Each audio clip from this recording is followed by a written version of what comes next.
Hey Joël, Ouais. assieds-toi, faut que je te parle. J'ai j'ai passé ma journée dans le noir. Ah ouais. Je sais pas, j'ai envie que nos audiences montent un peu plus, alors C'est vrai qu'on en a pas assez là. j'ai peut-être une solution, mais je pense pas que ça va te plaire, c'est pas très légal tout ça. Vas-y, raconte. Alors je sais pas, hein, c'est peut-être pas une très bonne idée, mais moi je pense qu'on devrait plagier des podcasts qui marchent. Huh. Moi je pense qu'il y a un truc à faire, mais bon, Tu crois que les auditeurs vont s'en rendre compte? non, parce qu'on va être très subtil là-dessus. Ouais, je vois le genre. Plagiat. Plagiat. Plagiat. Plagiat. Cinema News Weekly Podcast, saison 4, épisode 8. Déjà le 8e épisode, on ne voit pas le temps passer, n'est-ce pas Joël?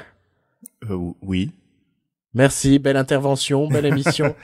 Ouais, donc Weekly, on n'a jamais autant tenu notre promesse d'être de manière hebdomadaire, je trouve. Ouais, mais faut pas trop habituer les auditeurs à ça, sinon ils vont commencer à nous réclamer des trucs, tout ça. Et...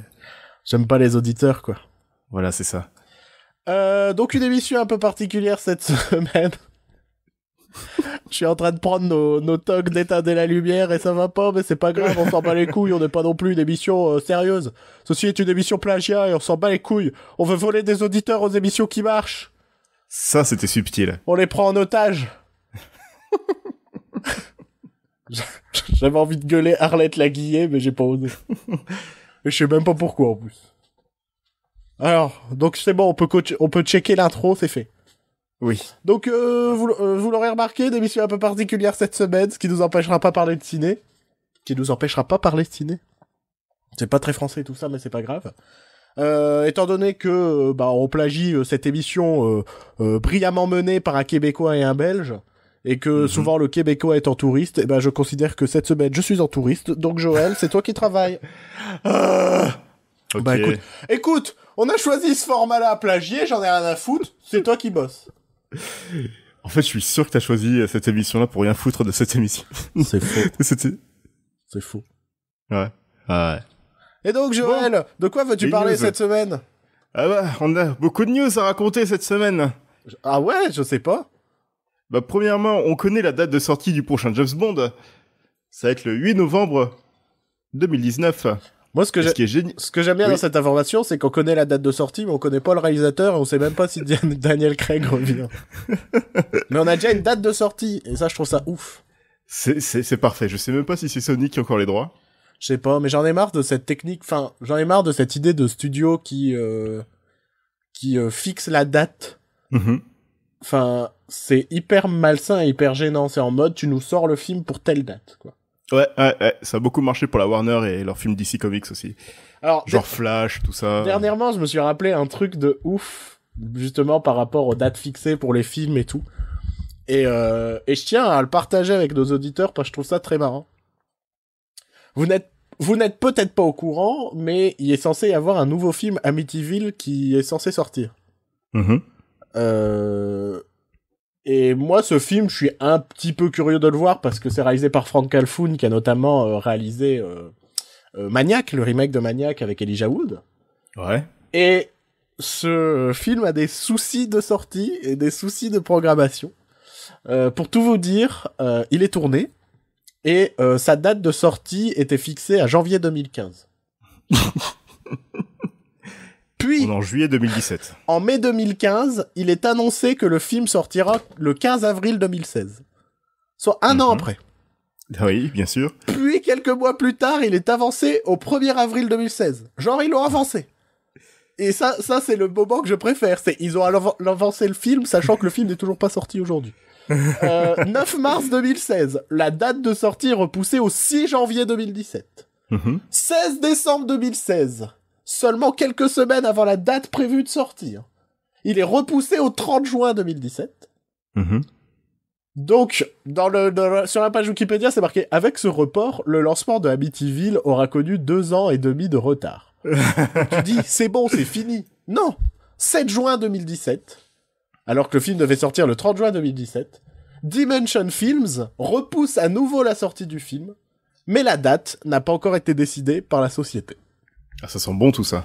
Donc le film, ça va faire 2 ans et demi, 3 ans qu'il est fini, Ouais. qui attend, comme ça, dans un tiroir quelque part. On ne sait pas pourquoi. Est-ce que c'est une question de droit?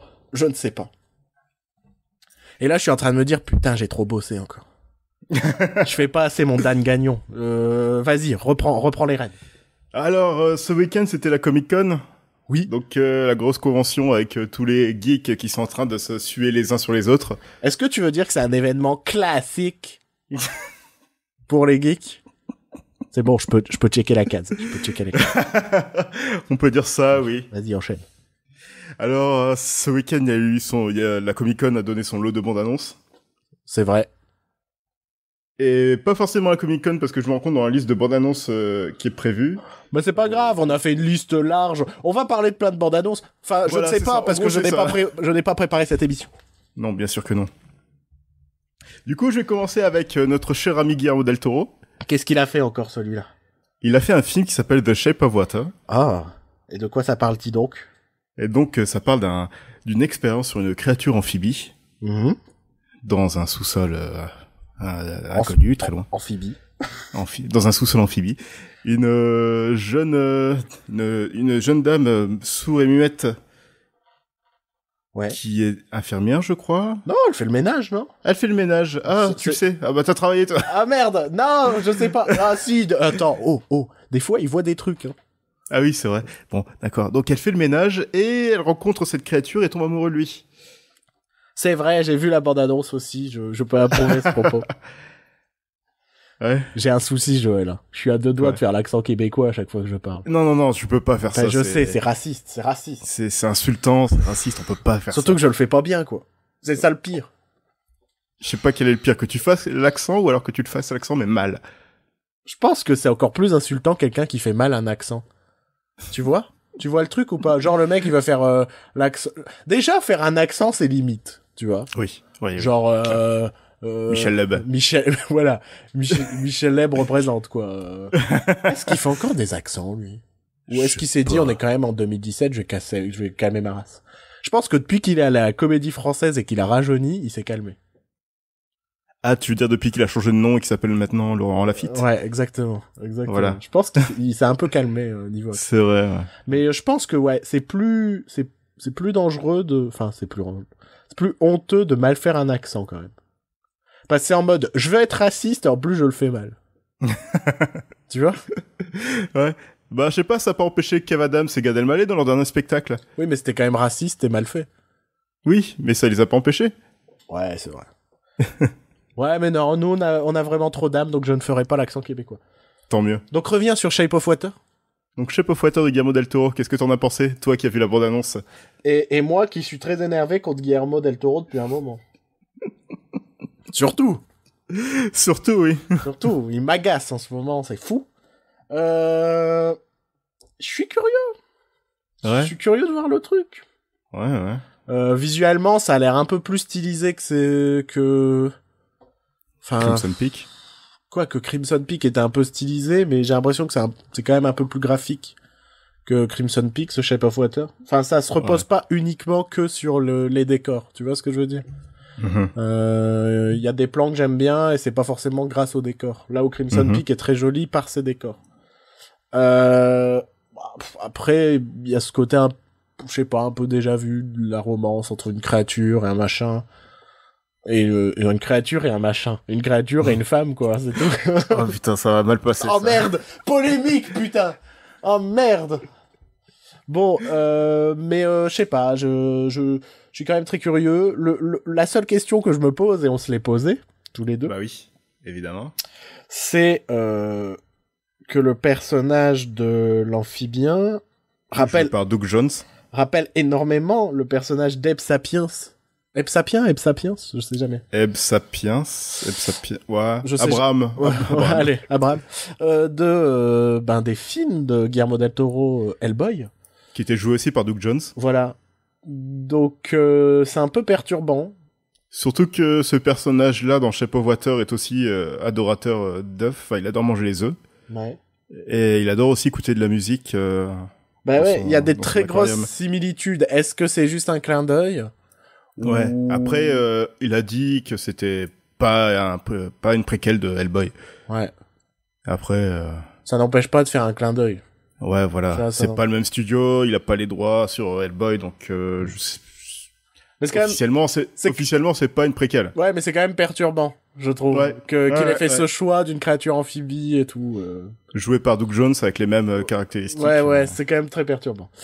Autre bande-annonce?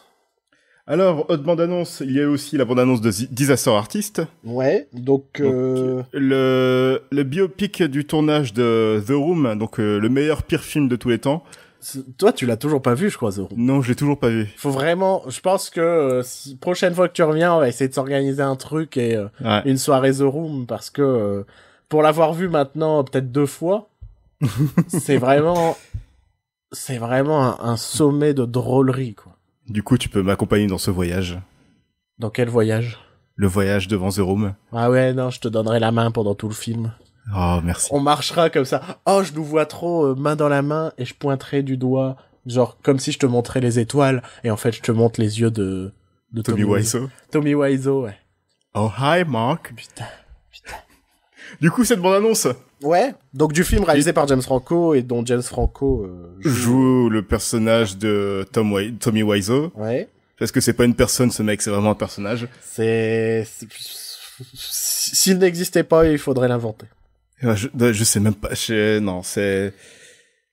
Ah, il est vraiment étrange, ce mec. Et je trouve que James Franco était seul à pouvoir le jouer. Il a ce côté aussi étrange, mais pas vraiment dans cette même bizarrerie. Non, j'aurais vu Eddie Murphy dans le rôle. Tu vois, il aime bien les personnages excentriques et tout. En what face. Ouais, en mode fausse blonde infiltrée là. Ouais. Ah ouais, ça peut être pas mal aussi. Je crois qu'il y a rarement une comédie qui m'a donné plus de cauchemars que Fausse blonde infiltrée. Non mais vraiment, faut le voir. Il y a des gros plans mais angoissants. Ouais. C'est, Non mais tu sais que t'es dans un film quand les frères Wayans se font passer pour des blanches et personne s'en rend compte. Ouais, aussi, ouais. C'est vrai, c'est clair. C'est clair que toi, tu le vois à 15 km, qu'il y a un souci, et tous les personnages, ils trouvent les... Surtout qu'ils ils sont censés jouer des personnages connus, enfin des célébrités dans ce film. Ouais. Et tu les vois arriver, t'as tout le monde qui se dit, ouais, oh bah ouais, c'est bon, c'est elle. C'est elle, alors qu'elle ressemble à rien du tout. Mais pourquoi on est en train de parler de ce film? Je sais pas, c'est toi qui as commencé. Mais c'est pas ma faute! Moi, James Franco. Moi, je joue le chaos, je joue l'élément perturbateur de Cinema News Weekly, tu vois. C'est à toi de te dire les rênes. Je te préviens, j'ai ma guitare derrière. Hein. Oh merde. C'est une Du coup, menace. le Disaster Artist. Oui. Donc, cette bande-annonce nous montrait le tournage de la scène très connue de... Ah non, je l'ai pas tapé, c'est des conneries. Oh, salut Marc. C'est très bien vendu en VF comme ça. Ouais, non mais... On mettra la scène la scène sur notre site, de toute façon, évidemment. Oui. Vous pouvez retrouver toutes nos vidéos sur le site, toutes les vidéos sur notre site. Et notre site, c'est pas Cinema News Weekly, hein. Non, pitié, ne tapez pas ça. Éteindez la lumière, mais on n'a pas le droit de le dire parce qu'on est dans une émission plagiat. Et donc cette bande-annonce nous montrait un Tommy Wiseau plutôt attachant, je trouvais. Ouais, par rapport non, je suis d'accord. à ce qu'on connaît du personnage. Moi, j'ai juste... Et je pense que je pense que c'est une bonne direction à prendre pour ce film. Moi, j'ai vraiment ce putain d'espoir que le film reçoive des Oscars. Oui. Ah oui. Et que James Franco fasse monter Tommy Wiseau sur scène. Ah, ça serait la consécration Et je crois du film que, de The Room. Sincèrement, sans la moindre ironie, je crois que je serais assez touché de voir Tommy Wiseau sur la scène des Oscars. Ouais, parce qu'il est pas méchant, ce mec, Non, en fait. voilà, c'est pas un mec méchant, quoi. Non, c'est pas un connard, il est juste... Pas très... ouais. Un peu particulier, quoi. Voilà, c'est ça. Mais je sais pas, il y aurait un truc très touchant de voir Tommy Wiseau sur scène et ouais, clairement James, si tu nous écoutes dans Cinema News Weekly, Éteindez la lumière. je crois que je vais faire la faute tout le long de l'émission. Ouais, c'est pas grave. James, fais monter Tommy Wiseau sur scène. Waouh. On dirait Patrick Sébastien qui imite Donald Trump. En vrai, je le fais mieux, je pense. Je pense que c'est un des plus grands moments de malaise de la télévision, c'est Patrick Sébastien qui fait Donald Trump. Sincèrement. Ouais, donc Disaster Artist, pareil, on vous mettra la bande-annonce sur le site. J'ai vu une bande-annonce qui m'a, comment dire, qui m'a un peu refroidi. Ah bon? Dernièrement, ouais, et je voudrais qu'on en parle directement. Je casse peut-être un peu l'ordre, mais il y a pas d'ordre, on s'en fout. Tout n'est que désordre. C'est la bande-annonce de la saison 2 de Stranger Things. Ouais.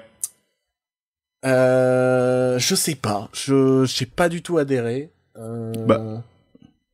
Quoi? Pourquoi?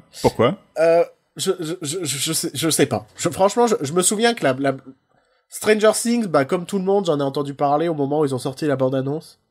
Et que tout le monde avait fait, waouh, putain, ça a l'air cool. Enfin, il y avait vraiment une patte, il y avait du suspense, il y avait plein de trucs. Là, la bande-annonce de la saison 2, j'ai eu ce sentiment de, on refait à peu près la même chose. Ouais. Mais sans trop savoir ce que les gens réellement aimaient dans la première saison. Ouais, je vois ce que tu veux dire. Enfin, la bande-annonce en soi, je l'ai bien aimée. C'est plus les propos des créateurs qui m'ont un peu fait chier. Ah, je les ai pas vus. Dans le sens où ils ont dit, ouais, la saison 2, ce sera juste plus gros, ce sera plus flippant. Ouais. Et c'est le genre de propos que je déteste quand tu fais une suite à quelque chose. C'est bigger, better, tout ça, c'est... Je crois que c'est l'inverse de ce qu'on dit l'équipe de Deadpool 2. Voilà, c'est exactement ça. Qui ont fait, ce sera pas plus gros, on garde le même budget, quoi. Bah oui, je trouve ça plus rassurant qu'ils disent ça que... Ouais, non, ce sera mieux, il y aura plus d'effets spéciaux, il y aura plus de flip. Après, je fais partie des gens qui ont apprécié Stranger Things sans considérer que c'était genre la meilleure chose du moment et tout, quoi. C'était un excellent divertissement, je me suis pas fait chier, je trouve qu'il y avait des personnages attachants. Dustin. Par contre, Dustin n'a plus à retrouver ses dents pour la saison 2, et ça me perturbe vraiment. Oh non. Je regarderai pas. Ouais. Ça fait tellement partie du charme de Dustin, quoi. Mais oui, son gros sourire... Oh non, je suis déçu, putain. Tu le vois en plus dans le premier plan quand ils sont en train de jouer à ce jeu. Ah, j'ai déjà oublié le nom du jeu. Dragon's Lair. Et tu le vois, il est en train de sourire, mais tu vois ses dents de devant et je fais, ah non, mais non, c'est pas possible ça. Je suis déçu. Dustin, en fait, c'est le Choco des Goonies, quoi. Ouais, c'est ça. Et avec ses dents en moins, c'était un peu le croisement entre Choco et Sinoc. Et je pense que c'est pour ça que je l'aimais bien, tu vois. Parce que... Les Goonies, c'était tellement mon enfance que... En parlant des Goonies, il y a Sean Astin qui va jouer dans la saison 2. Qui rejoint la série. Ouais, c'est cool ça. Ouais, on verra. Ouais, on verra. Il est dans un plan de la bande-annonce. Ah ouais? Ouais. J'ai pas capté. Il faut aller voir, c'est le site /film qui souvent propose des... Ah, des récaps. Ouais, des descriptions plan par plan des bandes-annonces. Et c'est là-dedans où, en fait, on voit Sean Astin le temps d'un plan. Mais je sais pas, ça m'a vraiment refroidi, quoi, cette bande-annonce de la saison 2. Ce côté, la grosse créature, bof. Enfin, non, pas bof, ça pourrait être intéressant, mais là, j'ai très peur de voir la même chose que la saison 1, et en moins... Ouais, je comprends, ouais. Ça m'a vraiment refroidi. Quitte à rester dans Bruno le râleur. Hein oui. La bande-annonce de Thor Ragnarok aussi m'a refroidi. J'ai trouvé drôle, c'est sympa, c'est... Ouais, ça a l'air... C'est fun, c'est coloré, c'est pop. Ouais. Ça a... Ouais. Je sais, franchement... Déjà, elle spoil massivement, mais bon, c'est normal, on arrive à quelques semaines de la sortie du film. Quelques mois, Oui, plutôt. Je n'ai aucune idée de quand est-ce qu'il sort, ce Thor Ragnarok. En octobre. Ah, quelques semaines, ça va, franchement, ça fait 3 mois. Ça va. 3 mois, ça fait 12 semaines, et 12, c'est quelques. D'accord. Ça fait une douzaine. Et donc, je sais pas, je trouve que cette bande... il y a trop un petit côté, genre, les gens ont bien aimé Guardians of the Galaxy... Oui. Les gens aiment bien le côté rétro, machin et tout, et... Les gens aiment bien les équipes qui vannent, allez. Et j'ai le sentiment que c'est vachement forcé là-dedans. Ouais. C'est pas un truc qui m'a semblé flagrant dans les premières bandes annonces, premiers teasers, mais là, ça m'a vraiment fait... Ah ouais. Après, si ça se on trouve, a dans pris le film, moule, on a pris le moule de Guardian of the Galaxy, on a pris Thor, sauf que Thor il dépasse, tu vois, du moule, et on a forcé à fond, tu vois. En mode, ça va bien finir par rentrer dans le moule. Ouais. Qui est le nom de ma sextape. Donc, je sais vraiment pas quoi en penser. Après, ça c'est m'a peut-être vraiment- juste la bande-annonce qui spoil à mort et qui te montre toutes les vannes d'un coup. Et... Bah, c'est toujours, j'en ai discuté justement hier à propos de Valérian. Mhm. Parce que je me moque beaucoup de la dernière bande-annonce de Valérian. Et notamment de Cara Delevingne, grande actrice dont on a pu voir le talent dans Suicide Squad.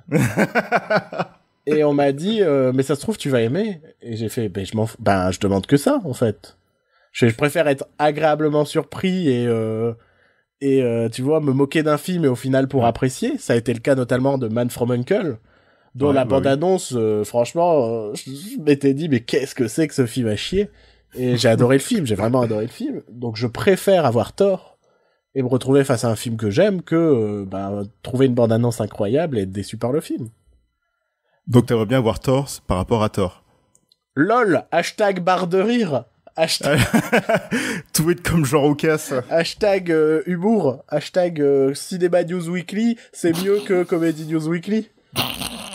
Hashtag j'ai pas de répartie. Hashtag Hashtag c'est on passe chiant. à la suite. Ouais, on enchaîne. Du coup, toujours dans le style années 80, il y a eu la bande-annonce de Ready Player One. Teaser. Oui, teaser. Donc plutôt bobine démo pour le Comic Con. C'est ça, on te met un assemblement d'extraits de la musique et pas forcément très bien monté, tu vois. Moi, c'est vraiment un des gros soucis que j'ai avec ce teaser, c'est que il y a ce côté, le début, on t'installe un peu l'histoire, machin, tout ça. Donc ça fait 45 secondes et derrière, t'as un autre segment de 45 secondes qui n'a aucun rapport avec le début, qui est une course-poursuite, quoi. Enfin, même connaît pas, pas c'est une l'histoire. course, littéralement. Donc, oui, c'est un teaser monté avec le cul, quoi. Mais c'est pour le Comic Con et le Comic Con ils peuvent avaler tout ce qu'ils veulent. Ils aiment tout. Ils avalent au Comic-Con, hein. Ah oui. Parce que, putain, les mecs, quand ils s'excitent sur, je sais pas, franchement, je pense que ça doit être cool et insupportable à vivre, le Comic-Con. Ouais. Parce que ce côté, on s'excite sur une photo ou un machin, mais putain. Je le disais en off de l'émission, mais à un moment, je trouve qu'on vit dans une époque où on prend bien trop au sérieux le cinéma, les séries, machin, tout ça, quoi. Et je dis ça en animant une émission de ciné et en étant fan de ciné, en lisant des bouquins sur le ciné. Mais à un moment, si j'aime pas un film ou un truc comme ça, j'aime pas et je m'en fous. Mais je vais pas aller gueuler toute ma vie et genre menacer des gens en mode t'aimes bien ce film, je vais te tuer. Ou alors m'exciter. Ou l'inverse, t'aimes pas ce film, je vais te tuer. Ouais. Ouais, non, mais voilà, à un moment, faut que et pareil, donc faut que les gens, ils se calment de s'exciter pour un rien, quoi. cette fausse joie de, ma vie, elle est vide, mais ils m'ont montré une photo un artwork de Captain Marvel, et donc ma vie, elle est devenue belle. Putain, c'est pas Ce qui est génial dans cette vanne, c'est que t'as dit quelque chose de véridique. Ils ont vraiment montré un artwork de Captain Marvel et tout le mais monde. qu'est-ce que tu crois? Je suis pas le tocard que je prétends être, hein. Je dis pas que de la merde dans cette émission. Ma voix, elle part trop dans les aigus. J'ai l'impression d'être tataillé. Oh, je suis une marionnette. Bon, cette émission part un peu trop en sucette. Reprends les rêves. Ouais, donc Ready Player One de Steven Spielberg, qui va beaucoup surfer sur la nostalgie. Ouais. Et voilà, faut voir ce que ça donne. Le bouquin lui-même, apparemment, il est pas très bien reçu, j'ai l'impression. Enfin, de ce que j'ai lu, c'est très masturbatoire au niveau de la nostalgie des années 80. En fait, c'est ça, hein, c'est un Glooby-Boulga pop, quoi. Ouais. Et j'ai choisi le terme Glooby-Boulga, justement, pour le côté nostalgie. Et j'ai peur que ce soit... Ouais, ça donne la nausée, quoi. Mais moi, la bande-annonce m'a pas hypé 4 milliards. Hein. Ouais. Déjà, les films qui se passent dans des jeux vidéo, tout ça, je les crains toujours. Jumanji. Spy Kids 3D. Mais on va pas se mentir, j'ai pensé à Spy Kids 3D quand j'ai vu la bande-annonce. Ouais, non, mais je Parce vois. que- D'ailleurs, il y a un mashup sur YouTube de la bande-annonce de Spy Kids 3D, mais avec Bah la ouais, voix off de Ready Player One. parce que une grande partie de Spy Kids 3D se passe dans une course où les voitures elles font des sauts machin et donc comme ça en 3D ta voiture elle se rapproche de toi et tout. Et Ouais. il y a les mêmes plans à peu près dans la bande-annonce de Ready Player One. Ah ouais, mais sauf qu'il y en a un qui a été réalisé par Robert Rodriguez et l'autre qui a été réalisé par Steven Spielberg. Les deux ont la double initiale. Voilà. Petite anecdote. Ah oui, c'est très intéressant. Mais franchement, ouais, on verra. En Ça parlant, et m'a pas oui. plus excité que ça, quoi. Sinon, en parlant de bande-annonce qui montre pas grand-chose, il y a eu la bande-annonce de la saison 2 de Westworld. Ouais. Qui Bah montre- voilà, ça qui- montre... Voilà, hein. qui monte pas. C'est un petit teaser, c'est un petit truc pour faire. Eh, on est toujours Eh, là. On revient, on va toujours vous vivant, on va- toujours debout. On va vous préparer une saison 2 aux petits oignons. Et que Bruno, il râlera à chaque épisode, mais qui finira par dire putain, c'était génial. Parce que c'est un génie. Parce que c'est un génie. Ouais. Ils l'ont vraiment dit hein, dans la conférence. On fait ouais Bruno. Bruno est un génie. Bruno c'est vraiment un tocard mais il nous aime bien des fois alors c'est un génie quoi. Ouais. Bah en même temps je pense qu'ils peuvent pas montrer grand chose étant donné que c'est encore en tournage Oui, et surtout la série se veut quand même assez mystérieuse quoi. ça serait con de montrer toutes les images de la Bah série. surtout que attention spoiler, bah saison 2 on risque de voir d'autres parcs et ce genre de choses. Donc Je veux voir tellement les samouraïs. je Je veux voir des samouraïs contre des cow-boys. pense que ce serait con de griller la découverte des parcs ou ce genre de choses, Ouais. quoi. Mhm. Euh... Tout ce que ça nous montre, c'est que les robots se sont vraiment soulevés contre les humains. Oui, bah, ça semblait évident, hein, ça menait Oui, à ça, oui. à la fin de la saison. Et puis ça se finit sur le petit plan de Ed Harris qui sourit, ça m'a fait rire. J'aime bien Ed Harris. Ouais, il joue dans des merdes des fois, mais Mais ouais, il... quand il se donne vraiment le courage et l'effort de faire quelque chose de bien. Ouais, il peut faire des trucs bien. Ouais. Alors, T'as vu des trucs? je voudrais aborder un sujet qui peut être fâcheux. Oui. C'est, toujours pour rester sur le Comic-Con, Uh-huh. c'est la bande-annonce qui, toi, te donne la gaule et qui, moi, me fait... C'est celle de Justice League. Ouais. Voilà. Je crois que j'ai déjà suffisamment résumé l'affaire, on peut enchaîner. Mais en même temps, il y a rien de plus à dire, quoi. C'est un peu un melting pot des autres bandes annonces, déjà. Ouais, avec des nouvelles Il images. y a pas mal de séquences qu'on avait déjà vues. Et je sais pas. T'as soufflé dans une bouteille, là, j'ai pas rêvé. Non. Si, ça fait...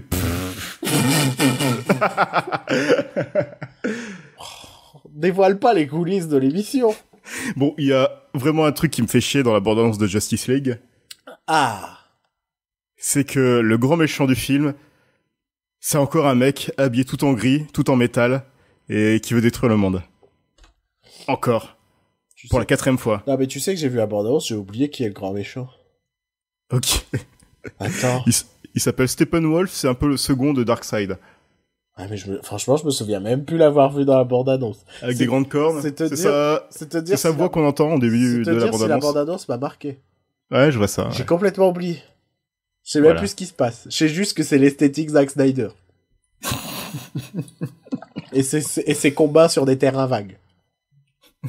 C'est tout ce que j'ai retenu de cette bande-annonce, quoi. Non, il y a des combats en sous-sol maintenant. C'est des terrains vagues de sous-sol. C'est pas mal. Des sous-sols vagues. Et cette émission est très vague aussi. LOL, barre de rire. Faut qu'on enchaîne. Ouais, Autre bande-annonce de Comic-Con d'un autre film adapté d'une bande dessinée. C'est la suite de Kingsman, de Matthew c'était une Vaughn. bande-annonce du Comic-Con. Ouais. Ok, donc Kingsman 2, suite de Kingsman. Kingsman, le cercle d'or. Ah, en France, ils mettent quand même un sous-titre, parce que des fois, ils Ouais, se font ouais. pas chier. Ça Ah arrive non, que là, des c'est- fois, ils te mettent un 2, et puis ils font...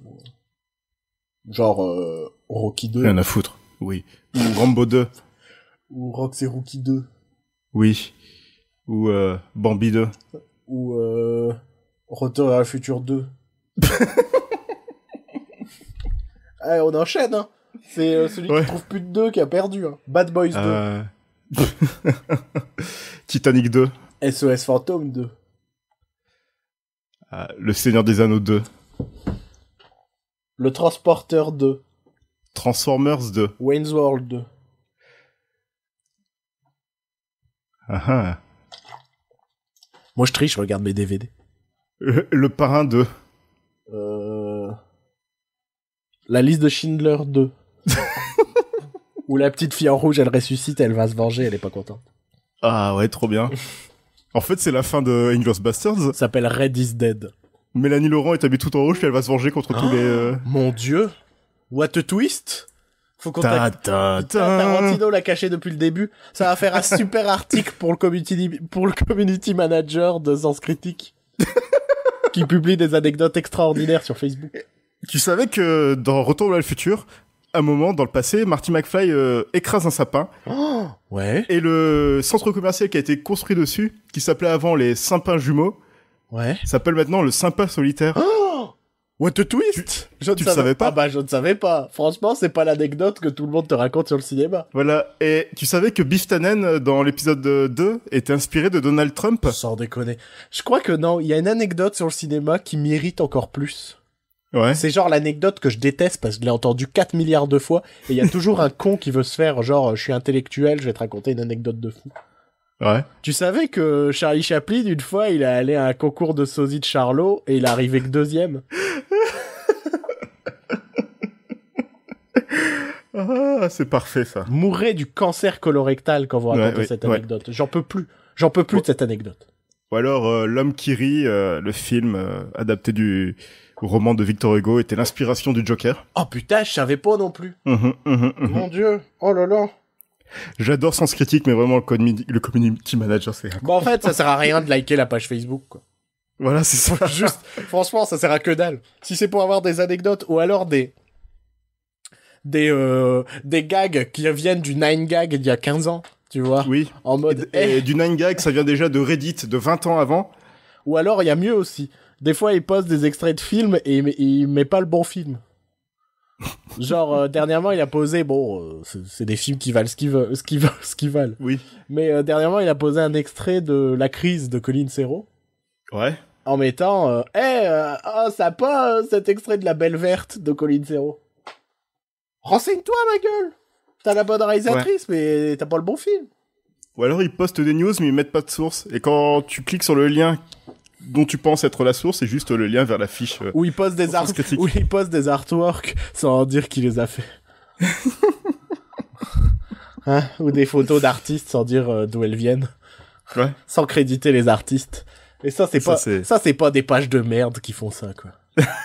J'ai une pensée pour le compte Twitter du stagiaire d'affiche qui fait toujours l'effort de marquer les personnes et ce genre de choses quand il poste un fan art, un artwork.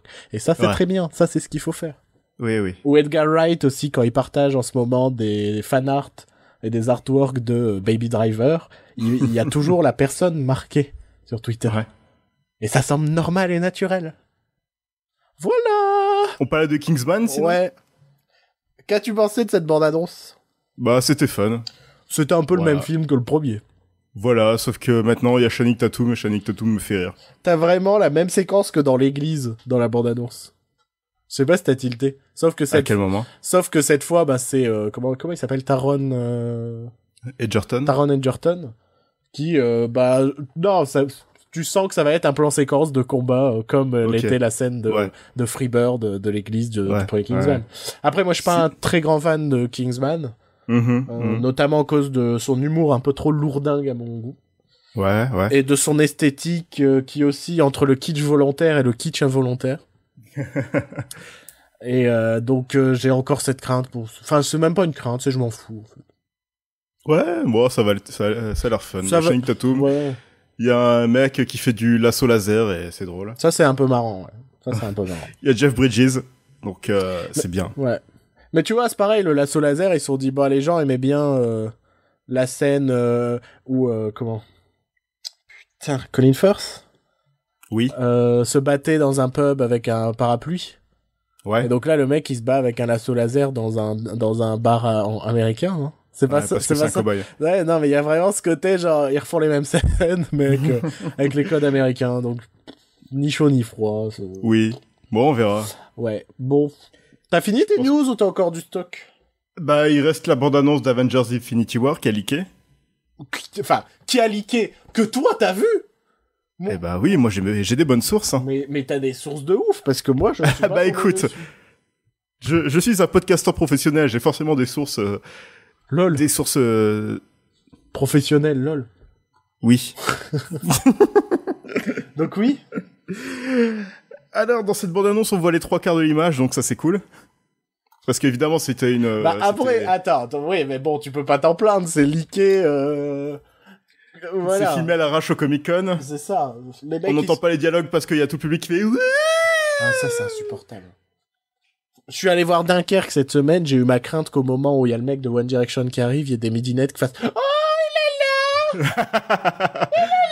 Mais c'est bon, au final, c'est pas arrivé. Non, ça va, tant mieux. Ouais. Et bon, de ce que j'ai vu de la bande-annonce, c'est que ça a l'air d'être une grosse bouillie de pixels aussi. Voilà. Ben...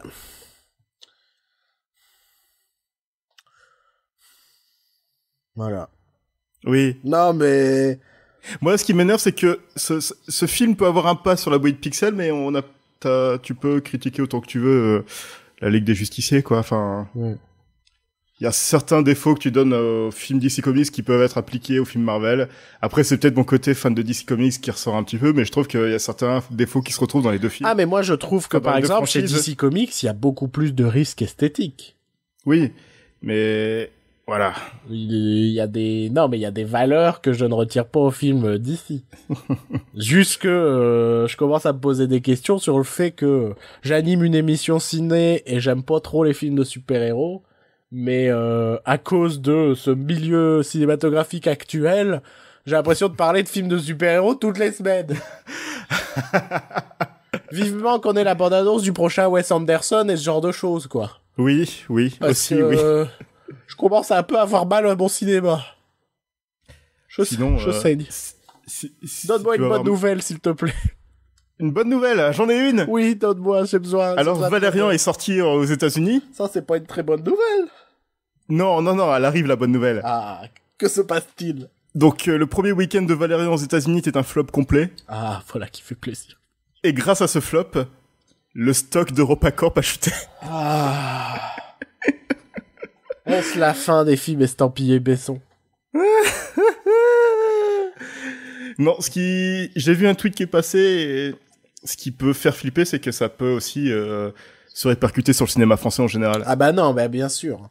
Il y a ce gros souci du fait que Besson c'est quand même une énorme partie du cinéma français.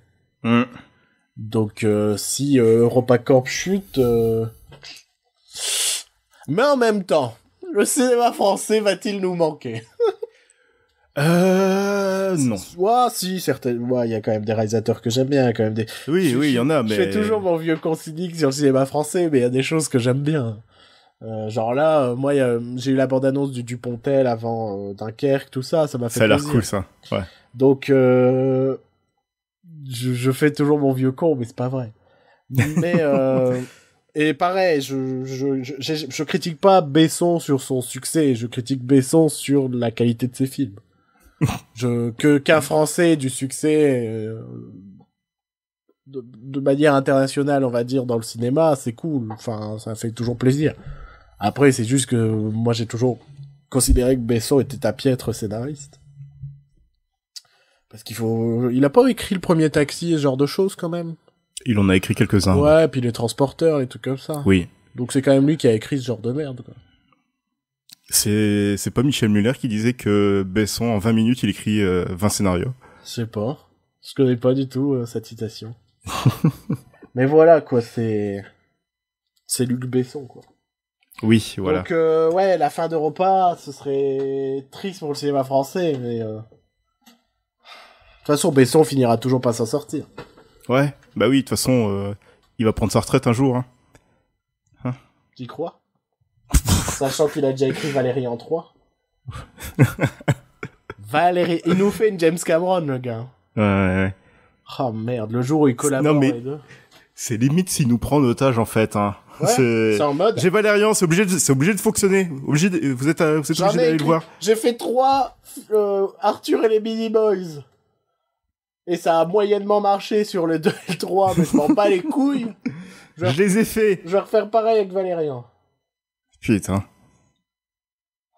Putain, on est plus... Mec, on a un souci, on est plus assez dans le plagiat de Comedy News Weekly. On revient sur éteindre la lumière, là. Attends, je prends ma guitare. Comme je disais en off à Joël, j'ai un souci, c'est que je ne sais faire que des débuts de morceaux. Donc je peux vous faire un blind test de début de morceaux. Mais je connais 2 morceaux. D'accord. Ça va, et dont un que je t'ai déjà joué en off. Premier morceau.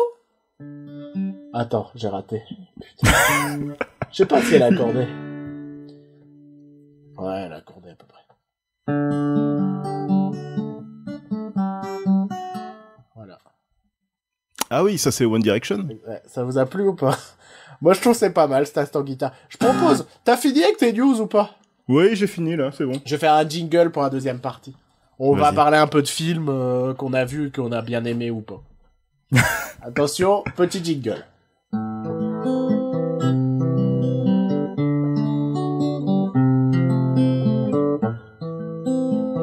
Ça, c'est l'intro du jingle.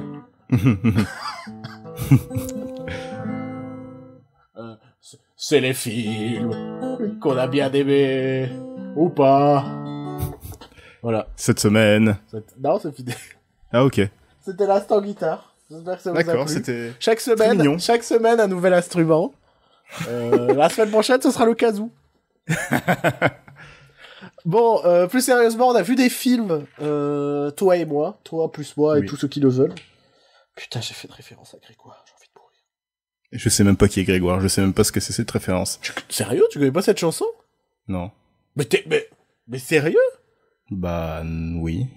Mais elle nous a rendu fous pendant 10 mois, il y a 7, 8 ans, 9 ans. C'est le mec qui a été financé par My Major Company. La première Je connais boîte pas. de crowdfunding musicale française. Peut-être, ouais. Bah arrête, tu connais pas cette chanson?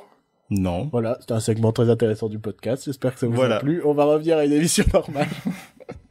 Bon, qu'est-ce qu'on a vu? Moi, j'ai vu Spider-Man Homecoming. Mhm. Moi aussi.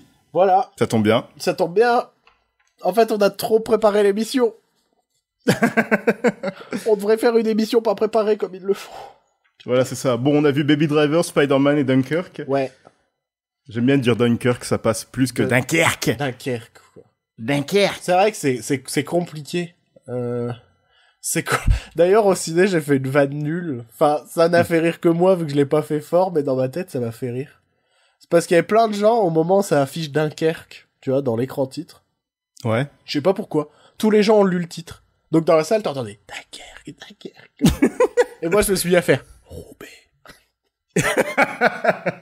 Ça n'a fait rire que moi. Mais moi, ça m'a fait rire, donc je tenais à partager ce Mais apparemment, ça se fait un petit peu partout, hein. grand moment. De lire C'est- Dunkerque comme ça. Bah, en même Bah temps, oui, c'est je- drôle. En même temps, c'est drôle qu'il y ait un film qui s'appelle Dunkerque, c'est tout. Oui, en plus d'un mec qui s'appelle Christopher. Mais, bah, c'est ça. Et Nolan, ça ressemble presque à Dylan. Oui, Donc voilà. on est très régional, quoi. Alors, on a vu Dunkerque de Christopher. Tu veux commencer par Dunkerque? Pourquoi pas. Allez, Allez. on commence par Dunkerque. Voilà. C'était Dunkerque. C'est les professionnels du podcast.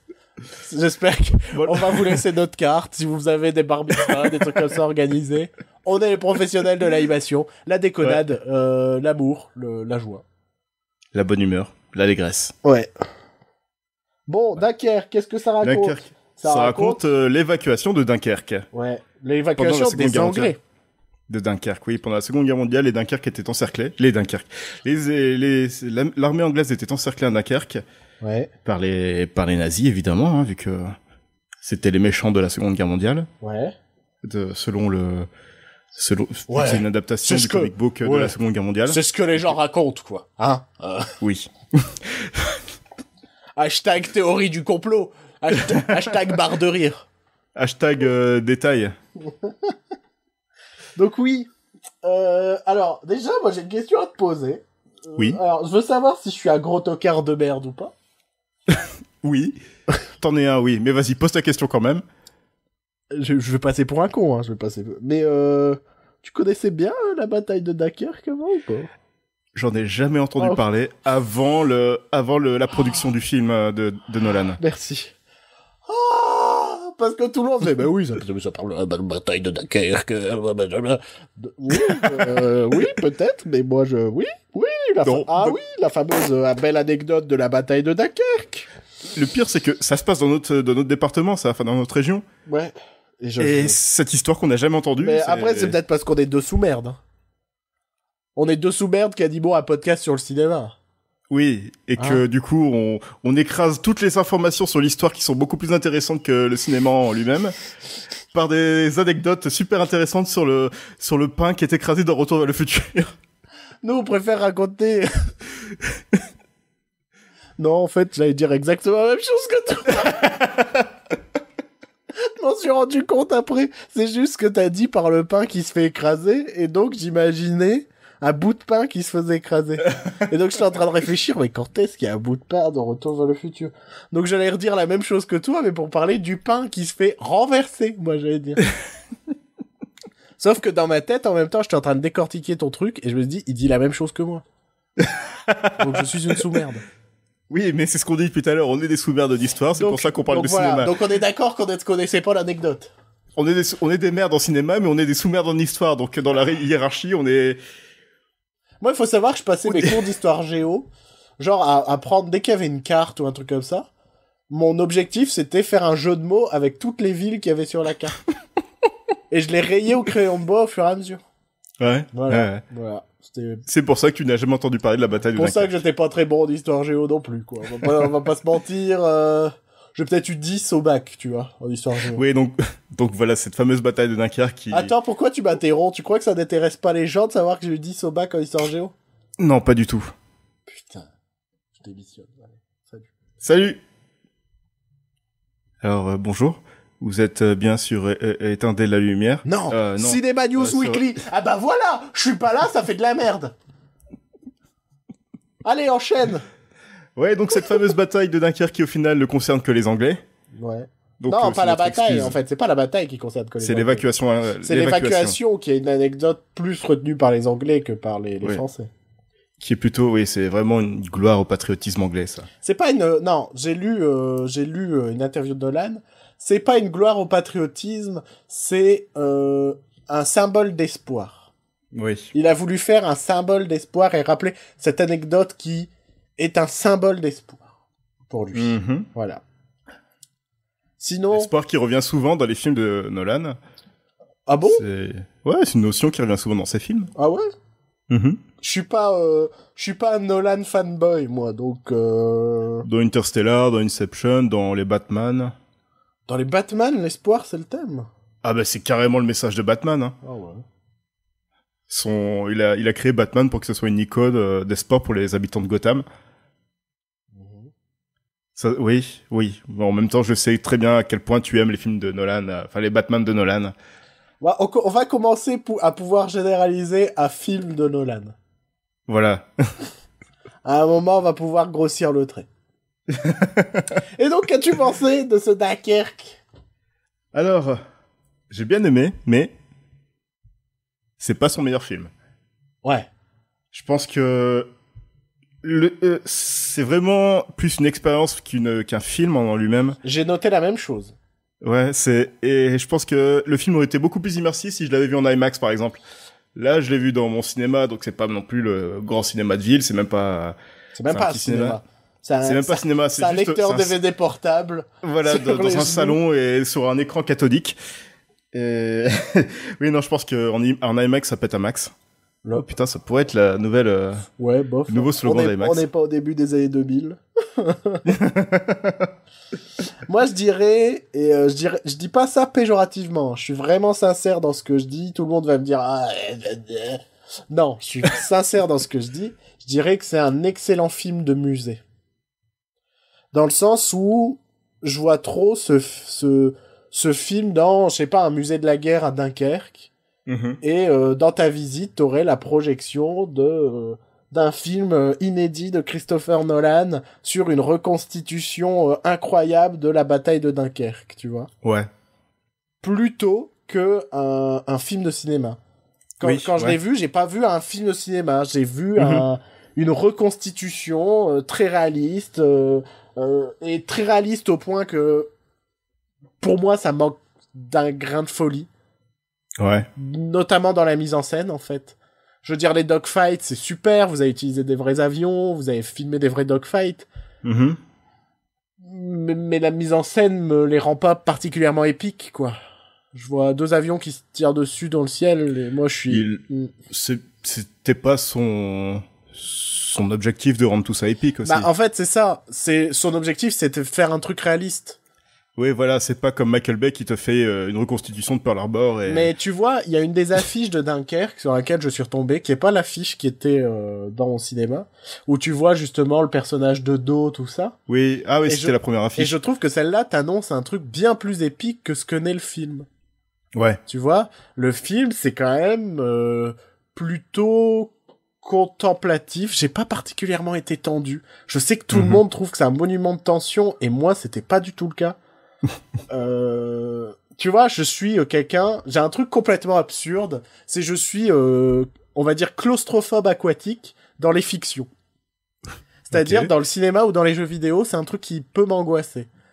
J'ai vraiment des moments, je me souviens, c'était un des premiers Tomb Raider, tu vois, avec des niveaux sous l'eau, et ça m'angoissait. Voir la barre d'air qui passe, j'étais pas bien.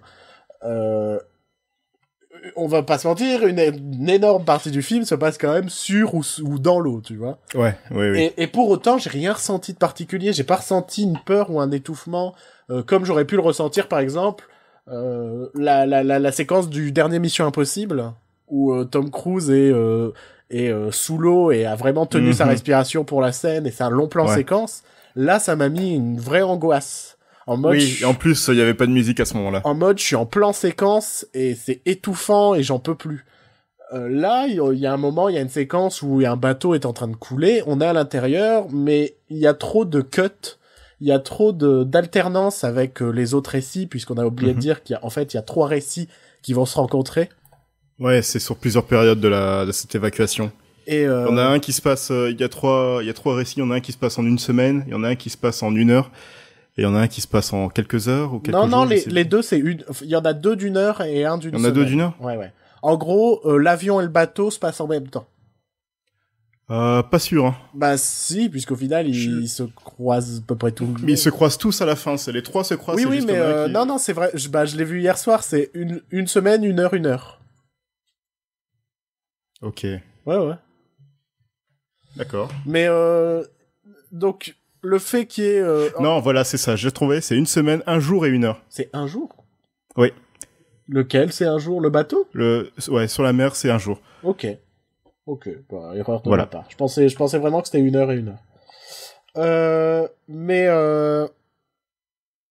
je sais pas, j'ai pas eu ce sentiment de tension. J'ai eu, je dois reconnaître m'être ennuyé personnellement, et je me suis ennuyé comme je m'ennuierais devant une reconstitution de guerre. C'est pas quelque chose qui me provoque des choses, ça me fait pas grand chose en fait, et ça je me suis vraiment profondément ennuyé par moments. Donc ouais, voilà, je comprends qu'on puisse aimer, mais c'est tellement pas pour moi, quoi. Pour vous dire, genre, le Soldat Ryan de Tonton, c'est un film que j'aime pas particulièrement, hein. Alors que c'est un film de Tonton, et on me considère vraiment comme le fanboy de Tonton. Mais non, hein. Franchement, Soldat Ryan, même ça m'a fait chier, hein. Donc bah là, c'est pareil, quoi. Ça n'a pas dérogé à la règle, on va dire. Ouais, je vois. Autre chose à rajouter, toi? Je trouvais que la musique de Zimmer était vraiment dispensable. Complètement. Ouais. Complètement. Je pense que le film s'en serait mieux tiré sans sa musique. Ouais, le tic-tac incessant, les trucs comme ça, j'ai trouvé ça un peu... Parce qu'apparemment, le tic-tac est inclus dans la musique de Zimmer. Ouais. Ouais, c'était pas dingue, quoi. Musicalement, ouais. Ouais. Ça, il commence à me saouler, Hans Zimmer. Pourtant, je l'aime bien, hein. Je l'aime beaucoup, mais là, depuis quelques films, j'en peux plus. Mais en fait, il est dans du minimalisme un peu à la Philip Glass par exemple. Mais sauf que Philip Glass, c'est un musicien, Hans Zimmer, c'est plus un ingénieur du son. Et tout c'est, en gros, quel que soit le film, la musique d'Hans Zimmer a le même style, tu vois? Tu vois ce que je veux dire? Je trouvais que, par moment, les quelques notes qu'on entendait dans Dunkerque, ça me rappelait le thème de Batman contre Superman. Non, je peux pas dire. Je me souviens pas du thème de Batman. J'essaierai de faire la comparaison en mettant ça sur le site internet d'Éteindre la lumière. On peut enchaîner sur un film où la musique avait son importance. Oui. On peut parler de Baby Driver de Edgar Wright, qui raconte l'histoire de Baby qui, pour payer sa dette auprès d'un... Comment on peut qualifier le personnage de Kevin Spacey? Un gangster. Ouais, un gangster, ouais, c'est bien. Se retrouve à faire le chauffeur sur différents braquages. Un caïd. Donc, nouvelle réalisation d'Edgar Wright, toujours très connu pour son travail de montage et de réalisation particulièrement précis et pointu. Le film aussi entre la comédie et le drame thriller d'action, on va dire. Je trouve que c'est le moins comique de tous ces films. Oui, clairement, tu vois, il y arrive vraiment des choses assez sombres par moment et il y a très peu de gags, tu vois. Il peut y avoir des répliques marrantes, mais il y a quand même très peu de gags. C'est pas des gags visuels en général, ouais. Et moi, j'ai une chose à dire sur ce film, c'est que malgré une énorme déception que j'ai trouvé ça très bon. Et je trouve ça malade de me dire ça. C'est-à-dire qu'il y a vraiment un point où je suis extrêmement déçu. J'ai fait putain. Et pourtant, j'ai trouvé quand même le film excellent. Putain, t'es vraiment un homme plein de contradictions, toi. En gros, ma grosse déception, justement, vient de cet aspect film centré autour de la musique, ce genre de choses. Ouais. Oui et non, en fait. En gros, la musique, je trouve qu'elle a plus servi au montage. En gros, je dirais que on n'est pas dans le film musical d'action comme certains le disent. Tu vois ce que je veux dire? Dans le sens où il n'y a pas de réelle chorégraphie de scène d'action au rythme de la musique. Non, c'est le montage qui est au rythme de la musique. Exactement. C'est le montage qui est au rythme de la musique. Et c'est le truc qui m'a un petit peu déçu. C'est j'avais espoir que, certes, la plupart des scènes d'action sont un peu au rythme de la musique, tu vois. Ouais. Qui est vraiment des chorégraphies faites, mais avec des cascades, quoi. Un truc complètement fou. Et ça n'y est pas dans le film. Et c'était une de mes grosses attentes du film. Et il n'y a pas eu ça. Et pourtant, je suis sorti de là en me disant, putain, c'était cool.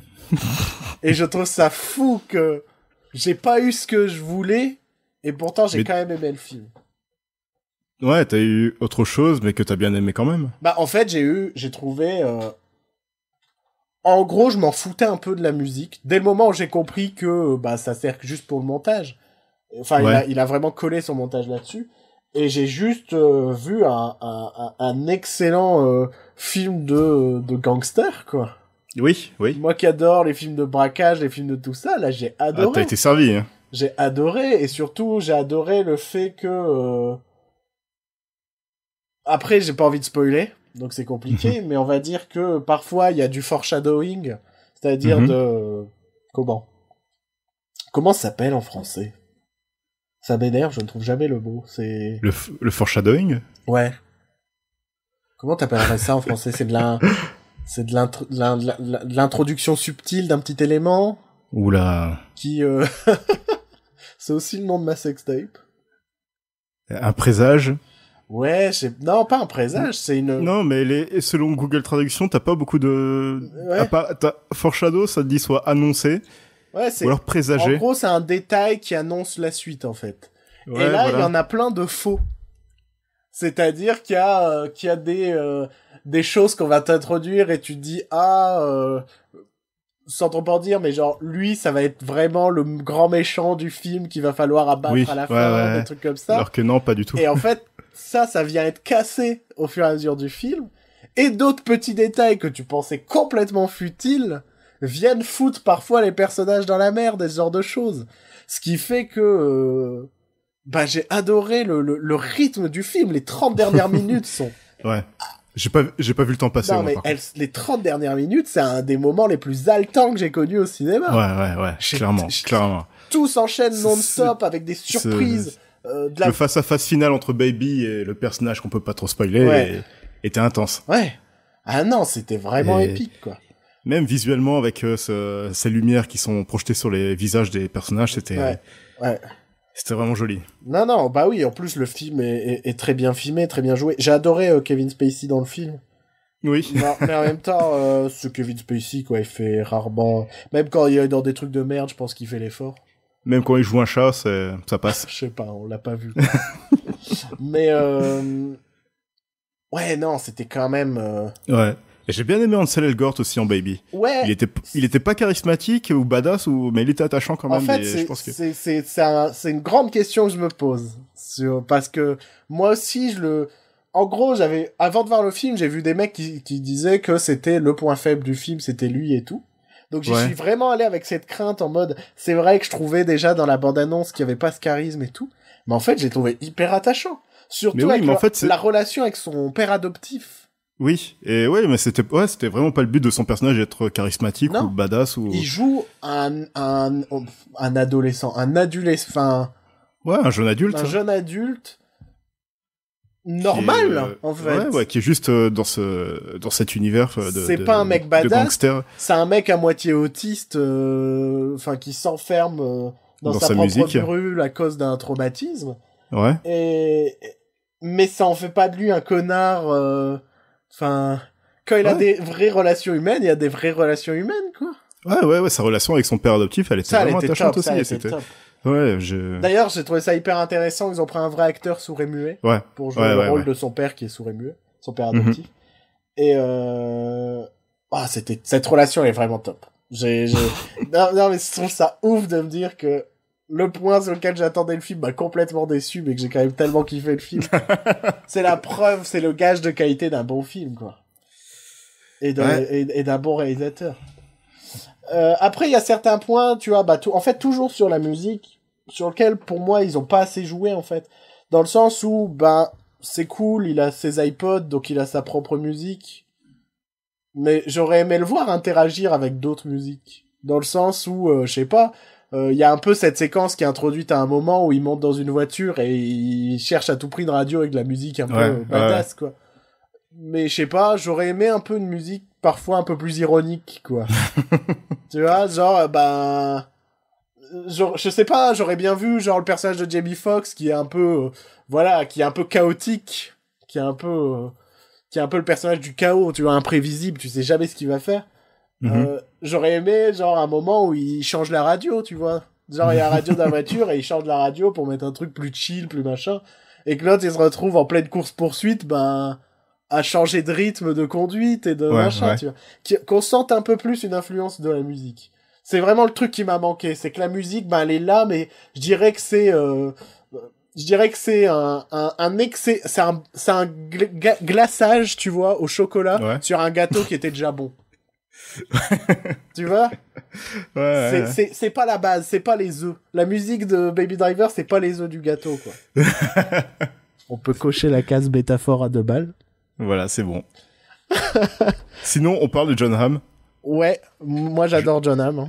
J'adore ce mec. Je l'adore. J'ai de plus en plus envie de regarder Mad Men. J'adore Jon Hamm. C'est vraiment... Son perso est très intéressant dans le film. Il est super sympa, charismatique. Enfin, c'est Jon Hamm, quoi. Tu le vois, t'as envie d'être son pote. Mais c'est trop ça, quoi. Il est... Non, mais Jon Hamm... Forever in my heart. C'est dommage que ce soit pas un mec qu'on voit plus en haut de l'affiche, tu vois. Ouais. Je sais pas s'il le cherche, lui, à l'être... je sais pas, j'ai pas l'impression. Après, je pense parce qu'il pourrait, hein, mais il est... Je sais pas, tu le vois souvent dans des comédies, parce qu'il est très drôle, en plus, c'est ça qui me choque à chaque fois, c'est que... Dernièrement, je me suis dit, un film dans lequel je le verrais trop bien, ce serait un Man from U.N.C.L.E. 2. Ouais. En mode, je sais pas, peut-être le méchant ou un truc comme ça du film, tu vois. parce qu'il a à la fois cet humour et cette classe et ce côté où il peut être badass, tu vois. Il aurait été anglais, il aurait été un bon James Bond. Hein. Ah, carrément. Clairement, Tu oui. vois, c'est clair et net. Moi, j'adore John Hamm, mais là, il m'a fait plaisir dans le film. À un moment, je pensais qu'il allait, en gros, parce qu'il y a cette séquence d'intro et, où on te présente plein de personnages secondaires Et après, on le voit plus. et tu crois qu'ils vont plus jamais revenir du film et tu fais, bon. Oh non. Ce qui est le cas, justement, pour, comment il s'appelle, cet acteur? John Bernthal. Ouais, tu dis Bernthal, toi? Bernthal, ouais. Ouais, je sais pas le prononcer. Mais, Oui. mais oui, ce qui est le cas pour lui, par exemple. Je m'attendais pas à ce qu'il soit, en fait, juste dans la scène d'intro. Parce qu'il est bien présent, quand même, dans la bande-annonce, quoi. Oui, mais après, ouais, on le voit plus du tout après. Et, moi, un truc qui m'a un peu plu, aussi, c'est, celle qui joue la copine de John Hamm dans le film. Ouais. C'est, Eiza Gonzalez. c'est celle qui était dans la version série de From Dusk Till Dawn. La nuit en enfer, elle jouait. Elle reprenait le rôle. Santa de Monica. Ouais, Elle reprenait le rôle de Salma Hayek dans le film. Ouais. Et ça m'a fait plaisir. Parce qu'elle a, Pour certaines raisons. elle a une sacrée forme de chatoyenneté, quoi. Elle est bien mignonnette et badass en même temps. Et tout à fait charmante. Tout à fait charmante. Donc voilà, Baby Driver, bon film, quoi. Ouais, j'ai bien aimé aussi la relation entre Baby et Deborah. Ouais, Deborah très charmante. Ouais, c'est Très, c'est classique, c'est mignon, c'est rafraîchissant. En fait, c'est mignon et classique, mais ça contrebalance tellement avec le reste que ça marche trop bien. Ouais. Tu vois? C'est ce côté, le mec, il est dans un milieu de gangsters et tout, et en même temps, il a cette relation très mignonne. Ça m'a beaucoup rappelé le dernier tiers de Moonlight. Donc le 3e âge dans Moonlight. Où, en gros, t'as ce personnage de gangster qui retourne à retrouver un de ses amours, tu vois. Ouais. Et il y a cette même opposition qui fait que ça marche super bien, quoi. Ouais. Donc, je suis en train de me dire que, putain, il suffit qu'on fasse pas nos émissions habituelles pour qu'il y ait des bons films en ce moment. Sinon, pour les amateurs de rock, il y a Flea, le bassiste de Red Hot Chili Peppers, que je connais plus en Needles de Retour vers le futur qu'en bassiste de Red Hot Chili Peppers. Non, mais j'ai tilté aussi, mais j'ai eu ce doute. J'étais pas certain. Mais je me suis vraiment dit, je crois que c'est lui, mais je suis pas sûr. Si, ouais, c'est... Ouais, c'était marrant. Needles. C'était marrant. Un truc qui est intéressant, c'est qu'au final, je comprends que le film ait pas coûté si cher que ça, en fait. Parce qu'il y a très peu de personnages, très peu de décors. En fait, ça marche grâce au rythme du film, ça marche grâce à tout ça. Il y a pas besoin Comme quoi, si t'es pas obligé de donner un gros budget à quelqu'un pour avoir un bon film. Mais c'est exactement ça. T'as juste besoin de donner un budget à quelqu'un de talentueux. Ouais, et ça, c'est pas toujours simple. Mais pareil, en fait, quelqu'un de talentueux, s'il se retrouve avec trop de budget, il va faire de la merde. Je sais pas. Si, moi, j'ai genre Michel Gondry. Michel Gondry, quand il s'est retrouvé à Green Hornet, il avait plein de sous, et donc son film est moins inventif, quoi. Puis ouais, enfin, Garrett s'est retrouvé avec 90 millions de dollars pour Scott Pilgrim, et il a fait Scott Pilgrim. C'est vrai. Et le film a bidé. Le film a bidé, mais pourtant... C'est un super film, mais... C'est une grosse claque. Mais le film... Putain, qu'est-ce que j'aimerais le voir au ciné, Scott Pilgrim. Je l'ai vu au ciné. Oui, je sais, mais je t'emmerde. Mais je pense que visuellement, ça doit être tellement cool au ciné. Bon, allez, dernier film, parce que là, on a bien dépassé la limite de temps de Comedy News Weekly. Oh merde. Mais c'est un peu le souci. Hein. On plagie tellement de base Comedy News Weekly dans Éteindre la lumière qu'au final, on se retrouve à faire Éteindre la lumière, tu vois. En même temps, on le savait, on l'a choisi cette émission pour la première, puisqu'on rappelle que tout l'été, on va plagier des émissions. Parce qu'on savait que ça allait pas faire une grosse différence, en fait, par rapport à notre format habituel. Oui, on savait déjà qu'on allait discuter de Dunkerque, Spider-Man et Baby Driver. On va pas vous mentir, tout était prévu. mais oui, on voulait pas non plus qu'il y ait une grosse différence pour la première. Attendez, dans plusieurs semaines, il y a un truc un peu particulier qui arrive et qui va être complètement différent. Mais j'ai hâte de l'enregistrer d'ailleurs. Oh mon dieu. Mais cette émission de cette semaine, forcément, est bien plus proche de ce qu'on fait habituellement. Bon, dernier film, donc Spider-Man Homecoming. Oui. Énième reboot de Spider-Man. 3e reboot. Ouais. 2e Cette fois, reboot. Oui. Ouais. Bah si, c'est la 3e version, donc c'est le 2e reboot. Oui, à moins que tu comptes les téléfilms des années 70. Ah oui, bah fais pas chier. 2e reboot ciné. Oui, donc Spider-Man à moitié de retour chez Marvel, parce que ça reste quand même un film Sony, faut pas l'oublier. C'est juste que le contrôle créatif appartient à Kevin Feige, mais non, c'est quand même Sony le film. C'est vrai que et ça, j'ai l'impression que les gens ont tendance à l'oublier. C'est. Bah, tu l'oublies pas parce que t'as le gros logo Sony au début du film.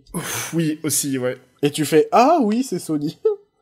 et Baby Driver est un film Sony. Qu'est-ce qui se passe cette semaine?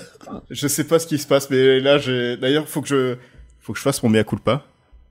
Oui. Pendant des mois et des mois, j'ai chié à la gueule de Spider-Man. Ouais. Au final, j'ai plutôt bien aimé. Moi aussi, j'ai bien aimé. Ça me fait chier. Moi aussi, j'ai bien aimé. J'ai trouvé ça vraiment bien rythmé. Ouais. Et mais le truc, c'est d'avoir des attentes tellement basses que tu vas être que surpris. Mais c'est ça. Mais c'est ce que je dis. C'est pas parce que tu chies à la gueule d'une bande-annonce que tu vas pas aimer le film derrière. Et c'est ce qu'on a fait dans cette émission, la bande-annonce. Voilà, quoi. Et pour le coup aussi, la bande-annonce a d'énormes défauts. La bande-annonce spoil vraiment 80%. Elle montre du tout. film, quoi. Elle montre tout. T'as la dernière scène d'action du film dans la bande-annonce. Hein. Ça, il faut le savoir. Ouais. Tu peux connaître toute l'histoire du film. Et le pire, c'est la scène du ferry, quoi. La scène du ferry, t'es censé avoir un suspense en mode « Oh non, Spider-Man, il échoue !» Sauf que t'as vu la bande-annonce, tu sais qu'Iron Man va venir sauver, en fait. C'est pas un spoil, vu que toutes les bandes-annonces sont c'est ça, mais c'est horrible de se dire que c'est genre une grosse scène du film en mode « Oh mon Dieu, le suspense !» Mais non, t'as vu la bande-annonce, tu sais ce qui va arriver. Donc ça marche pas du tout. Mais sinon le film est vraiment super bien rythmé et moi ce que je voudrais saluer, je pense que c'est le meilleur personnage Spider-Man, la meilleure interprétation. Tom Holland, c'est vraiment le meilleur combo Peter Parker Spider-Man. Ouais, je trouve qu'il marche super bien. Ouais, c'est vraiment le seul qui arrive à faire la balance entre les deux. Alors que Tobey Maguire et Andrew Garfield penchaient plus d'un côté ou de l'autre selon les deux. Parce que Tobey Maguire, t'avais sa tête de Tobey Maguire, quoi. En fait, ça marchait en Peter Parker, mais pas en Spider-Man. C'est ça. Et Andrew Garfield est beaucoup trop beau gosse et tout ce que tu veux pour être Peter Parker. Donc, au final, Tom Holland, il est vraiment cool. Ouais, je l'ai trouvé. Et puis je l'ai trouvé marrant dans le film. Ouais, et le film est marrant, mais il est pas comique. Enfin, il y a ce ton drôle, mais sans être relou comme la majorité des films Marvel, en fait. Bah, en fait, ce que je vais dire, c'est que c'est pas un film d'action. C'est un teen movie avec des scènes d'action. Ouais. On est vraiment dans la comédie pour ados. On a même des trames de comédie pour ados. T'as la référence à John Hughes clairement montrée à un moment. On voit une scène de Ferris Bueller dans le film. Ouais, c'est vrai. Mais c'est vraiment un film pour ados. Donc avec malheureusement la romance qui est pas très très très bien amenée, on va dire. Qui est vraiment loin d'être bien faite. Ouais. Je l'ai trouvé un peu lourdingue. Pour moi, c'est un des défauts du film, c'est la romance qui est un peu à chier. Ouais. Mais et puis aussi ce côté comment est-ce que je peux alterner les cours avec mon travail de super-héros. Et puis son désir de reconnaissance aussi auprès de Tony Stark en mode j'ai trop envie il va me rappeler, t'inquiète pas. J'ai aussi adoré la relation avec Tante May. Oui. Où pour une fois Tante May c'est pas la vieille qui reste que chez elle. Et genre, elle sait que c'est un ado qui commence à se rapprocher des filles ou des trucs comme ça. Donc, quand elle l'amène à la fête du lycée, des trucs comme ça, c'est vraiment en mode, ouais. Vas-y. Enfin, ouais, t'as toute la scène mignonne où elle aide à se préparer, à mettre sa cravate et tout. Enfin, ça, oui, on a vraiment des trames de films pour ados, quoi. Et c'est la première fois que je vois un lycée qui est crédible en tant que lycée. Avec des jeunes qui ressemblent à des ados. Moi, il y a un truc que je me dis, c'est que un des milliards de scénaristes du film, c'est John Francis Daley, qui était un des gamins de la série Freaks and Geeks. Ouais. D'ailleurs, en parlant de Freaks and Geeks, il y a... Et il y a un de ses amis de Freaks and Geeks qui a aussi un rôle dans le film. Oui, qui joue le professeur de je ne sais plus quoi. Enfin, c'est celui qui les emmène au concours de oui, voilà. maths, J'ai oublié son nom à l'acteur, d'ailleurs. C'est Martin Starr. Oui, voilà, qui est dans l'excellente série Silicon Valley qu'il faut regarder. Et je me demande s'ils l'ont pas choisi justement pour son expérience en mode... T'as été dans une série qui parlait des adolescents, je pense dans que le lycée et tout. Ou je pense que c'est une faveur pour son ami qui est scénariste. Du coup. Non, je parlais du scénariste, moi. Ah, du scénariste, ok, pris en mode... bah toi, t'as été pendant 2 ans 1 an, peut-être, seulement. Une saison, mais quoi. En gros, t'es dans une série culte qui parle d'ados dans un lycée, tu vois. Ouais. Donc je me demande s'il a pas été pris pour ça, tu vois. Ouais. Parce qu'au final, c'est le truc qui marche le plus dans le film, en fait. Clairement, c'est cet aspect adolescent. Parce qu'après... Et la relation qu'il a avec ses amis, tout ça. Ouais, ça marche. C'est des ados crédibles. C'est des ados qui disent des gros mots.